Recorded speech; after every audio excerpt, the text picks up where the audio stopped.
The Business Savvy Music track is open to students in all musical disciplines, ranging from classical, voice to music composition and everything in between. Here with more on what makes this program unique is Bernard Schroeder with SDSU's Lavin Entrepreneurship Center. Welcome. Thank you.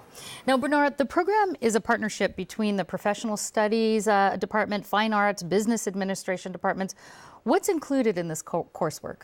You know, what's included is, thanks to the vision of Joyce Gaddis, the Dean, and Donna Conity, the Associate Dean, is the opportunity for students to take, in addition to their core music program, to take a series of core entrepreneurship and electives that will round out and give them a more entrepreneurial view of the music major that they're actually getting. And give us an example of some of these courses. So if you think about yourself being in a music discipline, some of the courses that you can take on the entrepreneurship side are, you know, the fundamentals of entrepreneurship. You know, how do you look at and find an opportunity? You can take creativity and innovation. You know, what do I do when I find an opportunity in terms of, you know, innovating or making it more creative? You will take entrepreneurial finance, which a lot of music students would never have taken a finance course. But this isn't your typical finance course. This is a finance course taught specifically for non-business majors. And so those are some of the types of courses that they're going to be able to choose from. And I understand that there are also internships in this, mentorships. This is a very hands-on program. Well, this is the component that the Lavin Entrepreneurship Center brings to campus, quite frankly.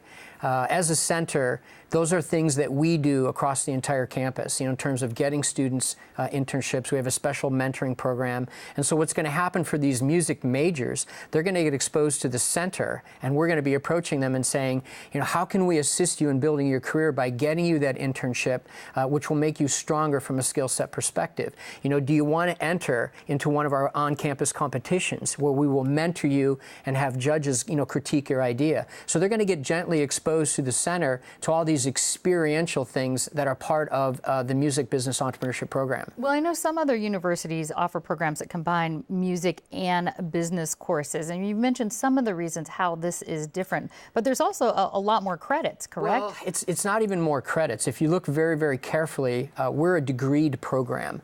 A lot of the other programs you see across the country, they're adding entrepreneurship and business as certificates that you get, you know, outside of your music major. We're integrating it. As a matter of fact, we think it's amazing that, you know, that Donna Conity and Joyce Gaddis had the courage to say, we're going to integrate what is essentially the SDSU entrepreneurship minor right into our major. That's pretty courageous, and it makes it stronger. Why offer a business-based track? Why include this in a creative musical student's degree program?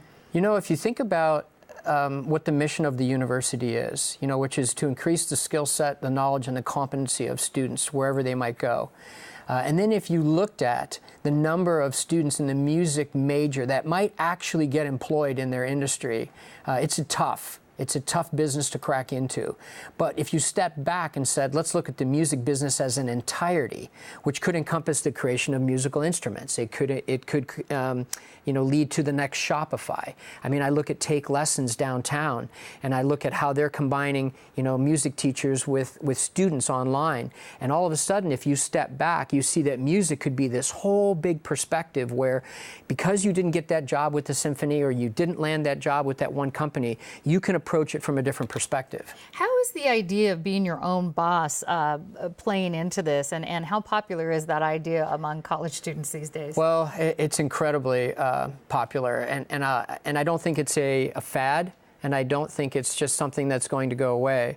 I think for a lot of students, when they went through the most recent recession, they probably think this happens all the time. And when they saw people getting laid off that they knew, this impacted them greatly. And so on college campuses today, if you combine that with the millennial perspective of, I don't see myself working anywhere for too long, all of a sudden you see a generation that's saying, I need to be self-sufficient, I need to be strong, and if I want to stay in an amazing place like San Diego, then I have to figure out perhaps how to craft my destiny.